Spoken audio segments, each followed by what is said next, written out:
आज आपल्याला कल्पना आहे की संभाजीनगर हे महाराष्ट्राचं एक अत्यंत महत्वाचं शहर झालं आहे. छत्रपती संभाजीनगर जिल्हा हा आपलं मॅन्युफॅक्चरिंग हब म्हणून आता उदयास येतोय. हा आपला ईव्ही हब म्हणून उदयास येतोय. डीएमआयसी मुळे आज मोठ्या अपॉर्च्युनिटी इथे तयार झालेल्या आहेत आणि या सगळ्याला अनुरूप अशा प्रकारचं इन्फ्रास्ट्रक्चर या ठिकाणी तयार करणं गरजेचं आहे. मला या गोष्टीचा आनंद आहे.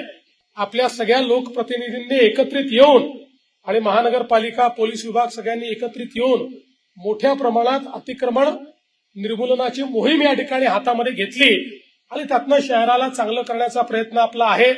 ठीक आहे, त्याच्यात काही अडचणी असतील तर त्याही दूर करू. त्याच्याकरता काही तुम्हाला ऍक्विजिशन किंवा बाकी गोष्टींकरता जर काही निधी लागला, कामाकरता जो निधी लागेल तोही आम्ही तुम्हाला निश्चितपणे उपलब्ध करून देऊ. पण मला असं वाटतं की शहराचा चेहरा बदलण्याकरता आज प्रशासन आणि लोकप्रतिनिधी एकत्रित येऊन काही स्ट्रॉंग अशा प्रकारचे निर्णय करतायत.